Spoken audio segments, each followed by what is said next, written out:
I think we get pulled over. Damn, yeah, he on you like a hobo on a ham sandwich. Got that thing on you? Yeah, dude. I always got it on me. I never leave home without it.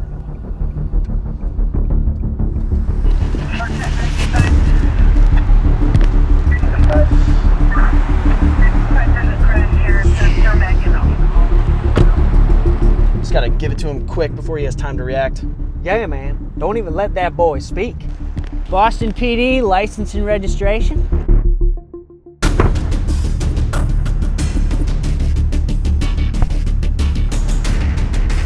Whoa, whoa, whoa, hands, OC, OC, OC!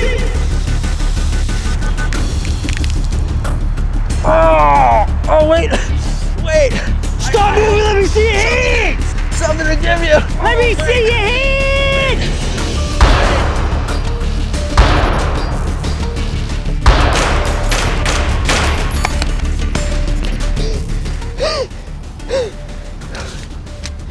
Making me frickin' shoot him, man.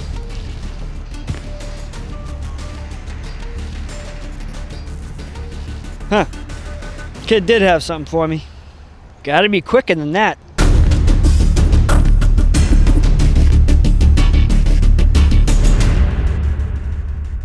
At some point in time, everyone is a beginner or a wannabe at something.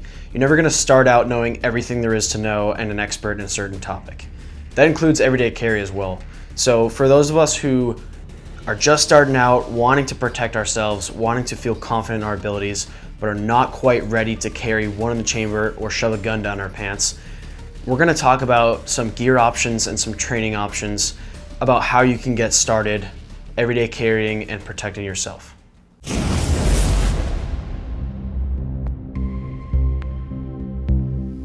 Before we get into it, I want to thank the supporters of the channel.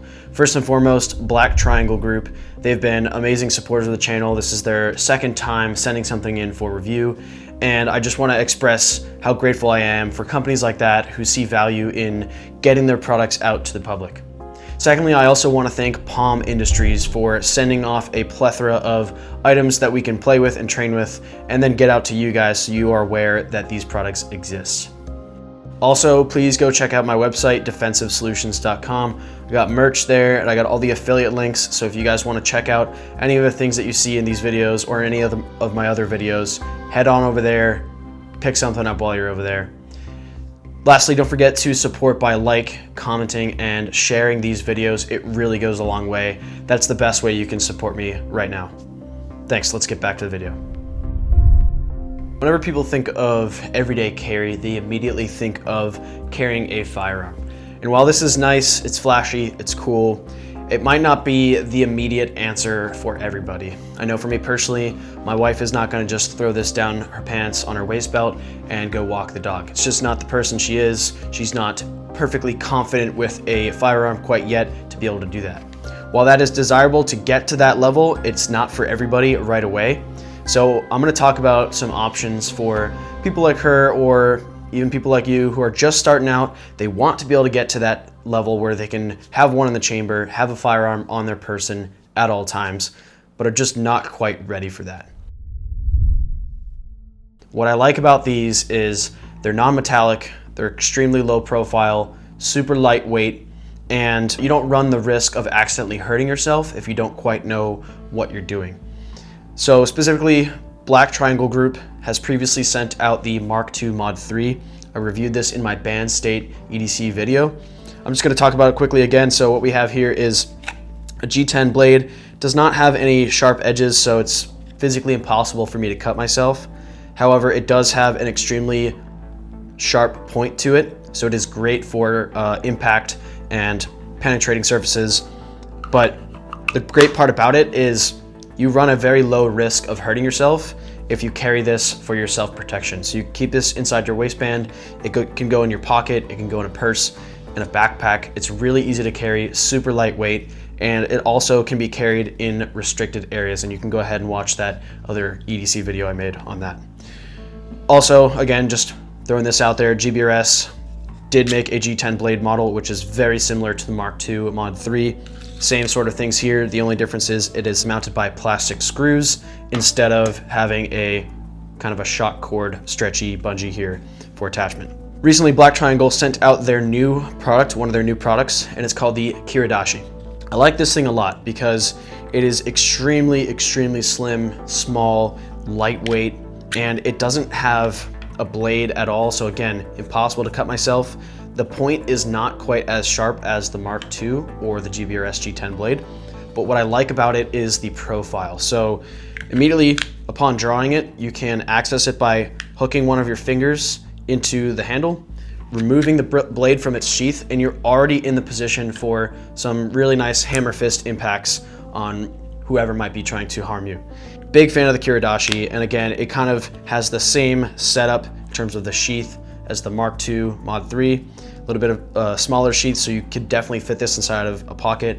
I know female pants don't always have the biggest pockets. This is gonna fit pretty nicely in there, but also allows you to carry it on your belt, and you can kind of cant the sheath if you want due to the shock cord. So lots of options, super awesome option for beginners who are just looking to start out on their EDC journey. Again, G10 blades have a lot of benefits to them that carrying a actual fixed blade does not. Now, this is an interesting topic because pepper spray does require a little bit of training to get used to and deploying it rapidly. And it also is not going to cause any permanent damage to your assailant, unlike the G10 blades or the Firearms. Those are actually going to potentially hurt or kill somebody, and you have to be able to answer to that. So this is a great non-lethal option. There are some risks running this, which we'll talk about later, but first I want to talk about what the purpose of pepper spray and OC spray is in general. OC is Olorosin capsicum, oleoresin, which is a basically extract from pepper, and it has an extremely high Scoville heat unit of about 2.2 million Scoville units, which is very, very hot. It's like having a pepper directly in your eyes. No shit, Sherlock. It's not fun at all. And what's great about it is that it immediately renders that person incapable of seeing, and your eyes close so hard that your brain can only think about how bad your eyes hurt. So it effectively makes the threat incapacitated without causing any permanent damage. With one caveat, so there is something called the needle effect, where if you spray your pepper spray too close to your assailant, because it's coming out in such a fine needle-like spray pattern, it could go into their eyes and permanently blind them just due to the pressure that is behind the liquid. Nothing to actually do with the pepper spray itself. Like, you could even get a needle effect from the trainer right here, which is just water, and you're gonna permanently blind your assailant. Now, would I be extra worried about the needle effect when it comes down to protecting my life, my family's life, or anything of that matter? Probably not. I know it's a consideration and something you might have to answer to later in court, especially as a civilian. We don't have the power of ROE behind us. So it is something to be aware of, but I definitely would not let that prevent me from utilizing my self-defense tools. So a couple models here. These blue ones that you see are the trainers. And what's great about these is it's just water, and this allows you to be familiar with the real deal to make sure that you know how to deploy this rapidly. So super small, pocket-sized carry. It has a little flip top here that you lift with your thumb. And there's a bunch of different ways to deploy that. Sometimes people like to use their thumb to lift the cap and then press the fire button, and then you're good to go. Other people like to use their pointer finger and then lift the cap and press the fire button. With something that's this small, I prefer the thumb because it's not much of a fine motor skill as the pointer finger is. So you can just gross motor skill, grab your pepper spray, flick it open with your thumb, and press the fire button, and you're good to go. What's great about the trainer is you could set up a USPSA target, or even use your friends, throw on some eye protection obviously, and just have a fun training day getting used to what it's like to deploy your pepper spray. And then once you graduated from that, you basically can carry your pepper spray confidently, knowing how to use it. So this is POM Industries key model of their pepper spray.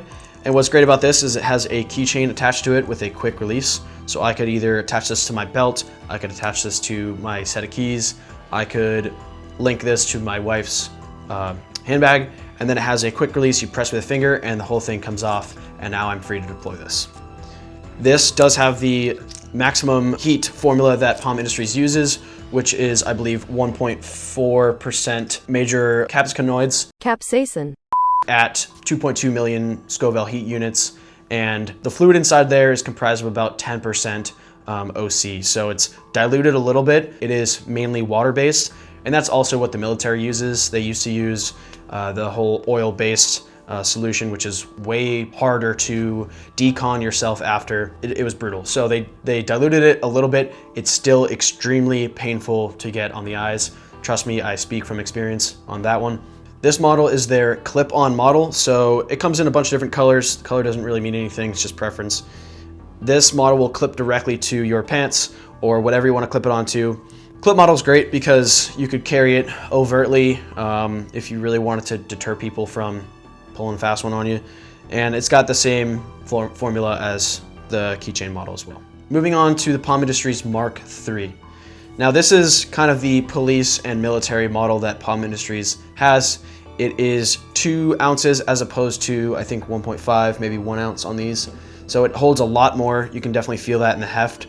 Also, I like the diameter of this can better just because it's way easier to hold. I feel much more confident and in my abilities to retain this from somebody taking it from me. And the spring cap is a lot easier to access. It requires less fine motor skills to get there, especially under stress.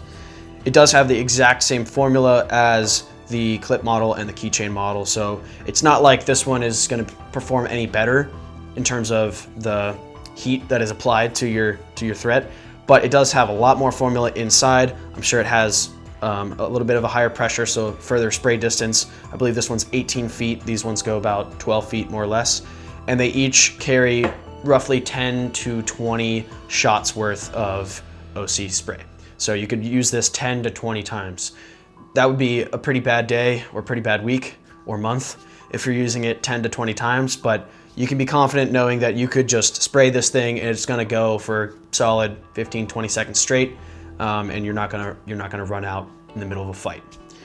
So again, great option, non-lethal, and just to touch on the legality behind this, this is what police and military use before they go lethal. So both of these are gonna be deadly force because it is force that you're inflicting that could potentially seriously harm and injure that person or even kill them. So both of those are gonna be considered deadly force. Same thing with using your fists, that could be considered deadly force. It would be very hard for a lawyer in a court of law to consider this deadly force. So if you're kind of shying away from the levels of force that are a little bit more serious if you had to be using them, then this is a great option. Now, that does come with a drawback. This is not lethal. So if your threat is genetically predisposed to be somehow immune to OC, which, believe it or not, does happen a lot in the military when we go through the training. If your assailant is resistive to OC, then they're not gonna be really slowed down a whole lot by this, and they're still gonna get what they want, whether it's your property or your life. So it comes with caveats. It's a great option, but it should not be the end of your everyday carry journey. If you want to start here and then progress to blades and progress to firearms, great option. You could also carry all of them at the same time.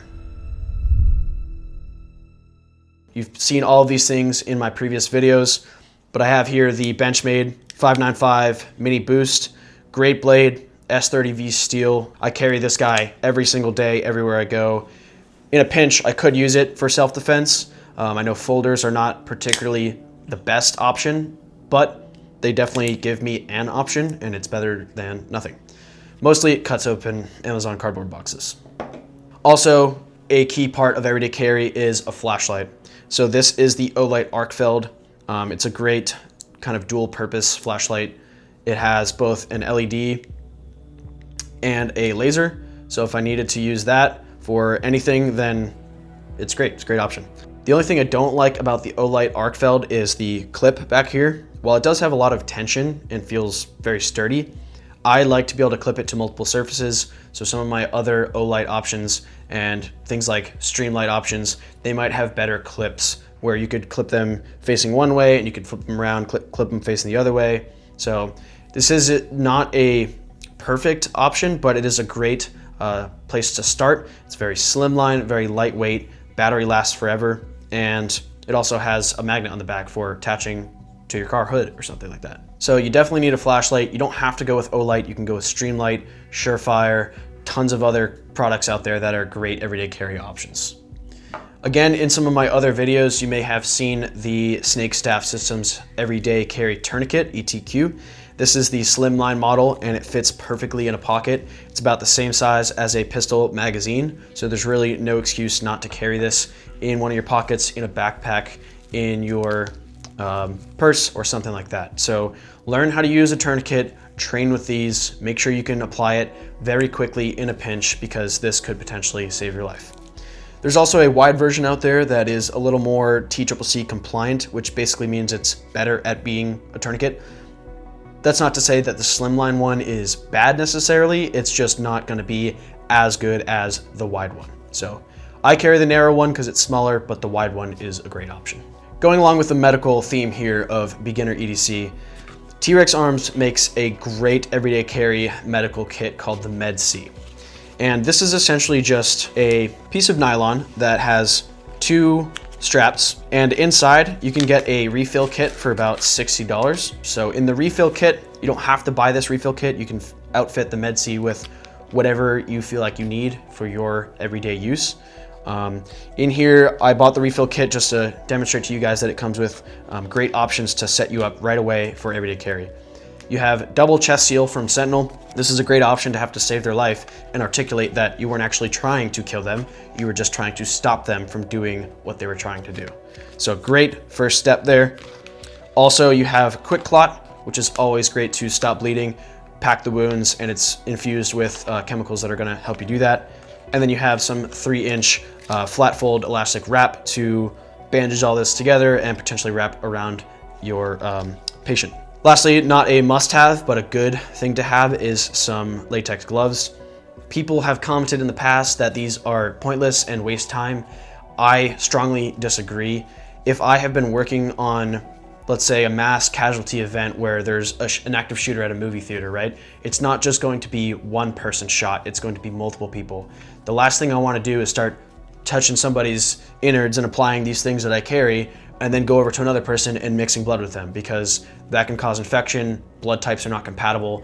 I might actually cause more harm than good. So having multiple sets of latex gloves in here, in a backpack, in my pockets, in my car, wherever, it's a great option. Now, obviously I wouldn't delay medical care just to put gloves on, especially if I'm dealing with wet hands or I'm having trouble for some reason, but it can definitely have significant benefits when providing medical care to wounded patients. So if I have the opportunity and I have the time, I have the gear, I'm going to put the gloves on. So I disagree with the statements made on latex gloves. I think it's great to have them. Lots of good reasons, sanitary reasons and medical reasons to keep them on your body.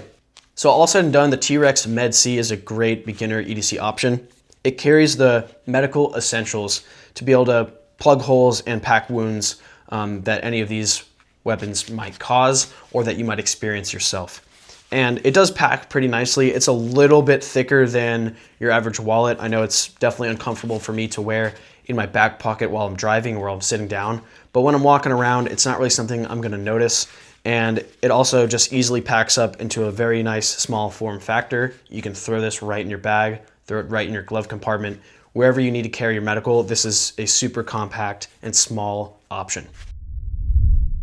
Now, as promised, we are going to talk about some firearm options because that should be the end goal of your everyday carry progression.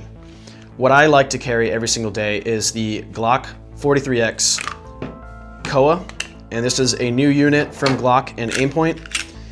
What's great about this is it has an extremely small form factor and it's very easy to conceal. And with a little bit of training, it is still easy to shoot. However, I don't know if I would quite recommend the 43X for somebody's first gun or the gun that they're gonna choose to carry first, beginning their everyday carry setup, because it's a little snappy. The recoil impulse is a little less pleasant than something like the Glock 19.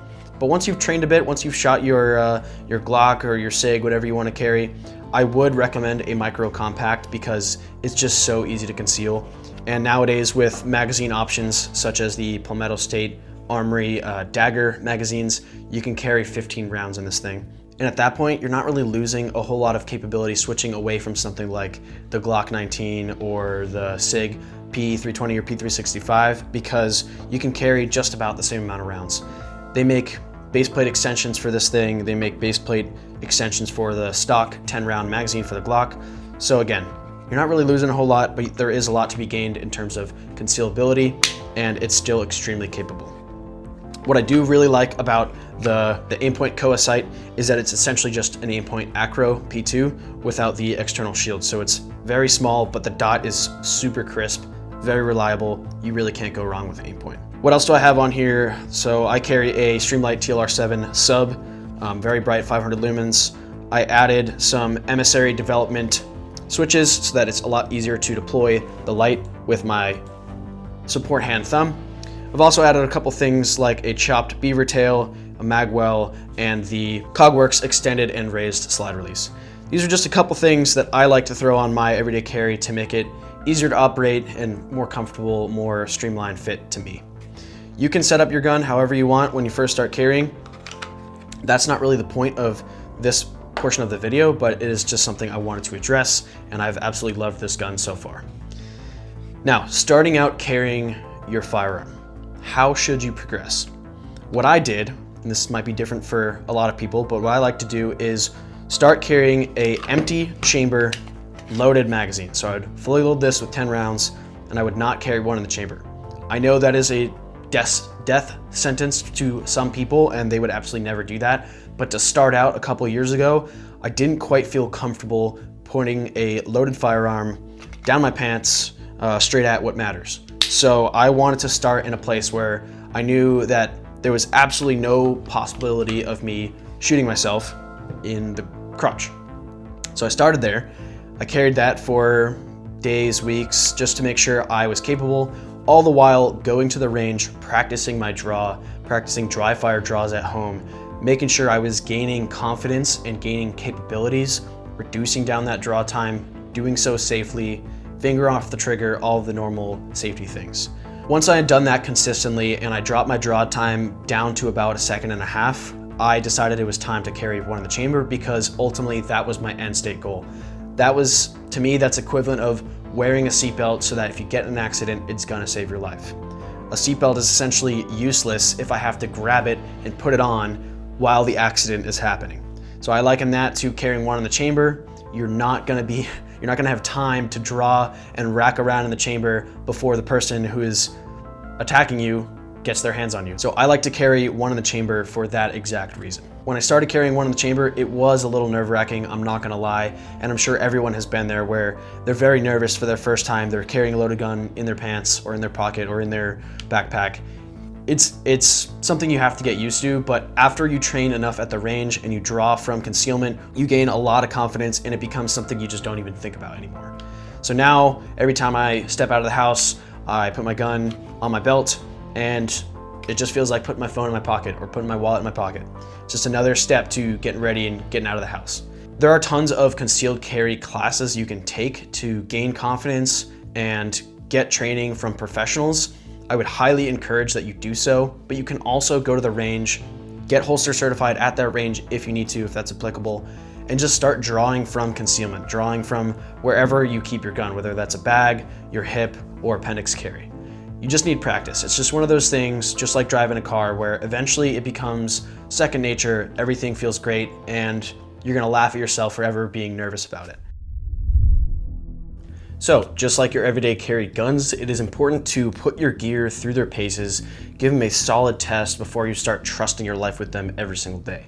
I've already put the POM Industries OC Spray to the test just to make sure that it works. I know the range, I know how long they spray for, and I also know how they feel like.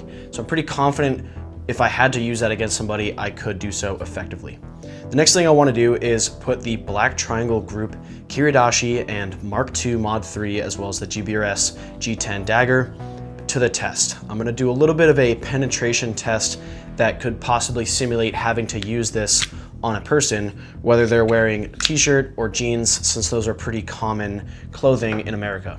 So what I'm gonna do is I'm gonna put together a little mock-up of a human body and do a penetration test. I'm gonna use both a t-shirt and an old pair of jeans, over top of a piece of red meat wrapped in some plastic to simulate skin, all put on top of a 2x4 to kind of simulate bone. And I'm also going to staple down the shirt and the jeans just to make sure they're a little more tight to the skin to kind of simulate somebody actually wearing them. Because if it's loose, then it's not going to be as accurate of a test. So we're going to test all three against a t-shirt and all three against a pair of jeans just to see how effective these blades really are. All right, so for a little bit of battle damage assessment, BDA here, from right to left, we have the Kiridashi, the Mark II, and the GBRS Dagger. As you can see, the Kiridashi with a little more of a blunt tip to it, it does not look like it managed to penetrate the actual t-shirt. If it did, it's very, very small. Moving on to the Mark II, you can kind of tell it made a little bit of a rip in the t-shirt. Again, not really that much. It does have a bit of a sharper tip to it than the Kiridashi, but it's not anything to write home about because it has a little bit of a beveled edge right there. And last but not least, the GBRS Dagger. So here you can see that it's got a better tip to it than the other two, and it did manage to actually poke through the t-shirt here. All right, let's take a look at the red meat on the inside. All right, so we did have to redo the GBRS G10 Dagger test because I kind of missed the meat on the first test. So we gave it one more go, and you can see that it did make a hole in the t-shirt. It is slight, but it is there. It also made a new puncture wound in the simulated bone, which is the 2x4 here. It also did that the last time, but again, it didn't go through the meat quite as well as I would have liked, so I wanted to redo it, and you can see both times it did that. Also, with the Mark II and the Kiridashi, they both kind of made their own dent in the simulated bone, which is good to see. It means that it's making it all the way through the t-shirt, the simulated skin, which is the plastic, the meat, even the styrofoam, and denting the bone. So to say that these tools are not effective, I would say would be quite incorrect. All right, so taking a look at the simulated body part that we stabbed, you can see the G10 Dagger went straight through the t-shirt. The simulated skin made a puncture wound there, also went through the meat, and even punctured the styrofoam on the back here. So pretty effective tools. Depending on which tip profile you use, it's going to be slightly more effective. So the Kiridashi did make a pretty good sized wound off to the right here. The Mark II Mod 3, it made its own pretty decent sized gash. What I also like about this beveled edge is that once it gets in there, it widens the wound, which is definitely going to make things a little more gruesome for somebody who's trying to cause harm to you. Also, the GBRS Dagger made its pretty good puncture wound right there. It is a little bit more of a thinner tip, so it's just kind of gonna impale, and then that's all it's gonna do, but it's gonna go a little bit deeper than the other two, in my opinion. So now we're gonna switch over to the jeans and see how it fares against denim.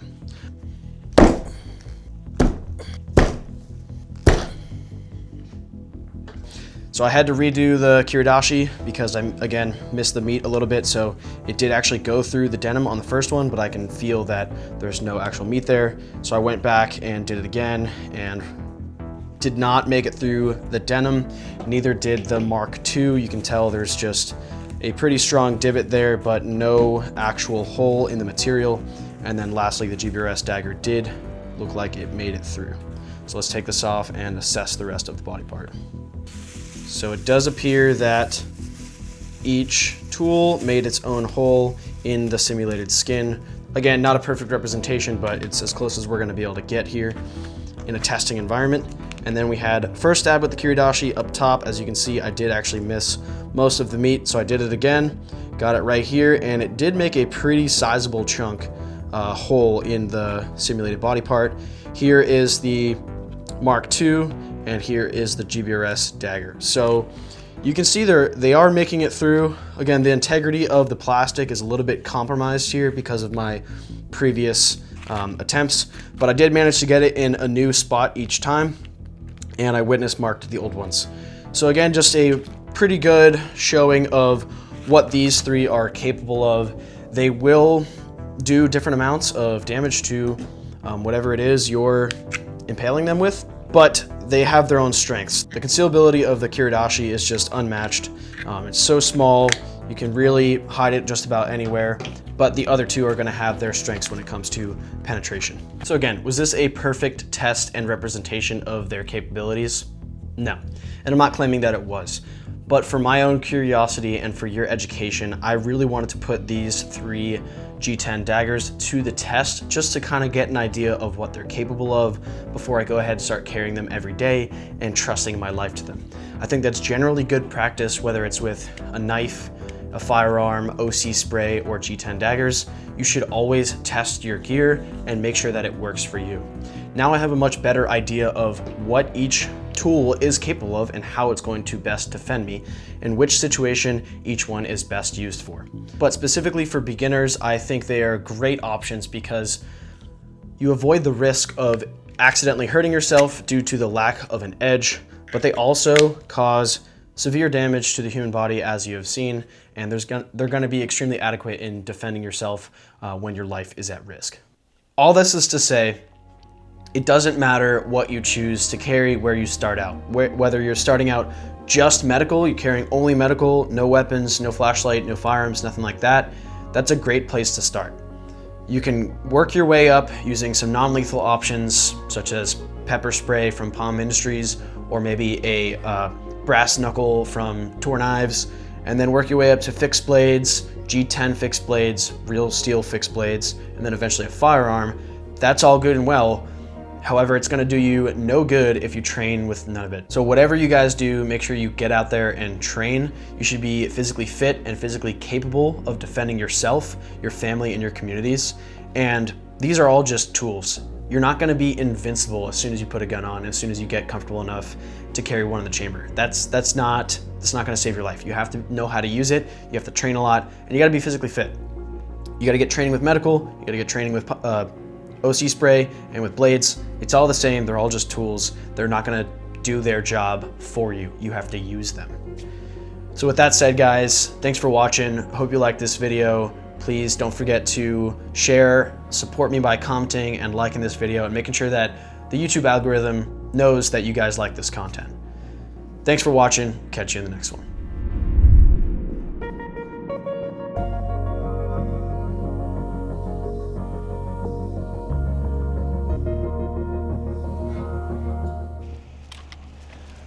Boston PD, the Yankees suck!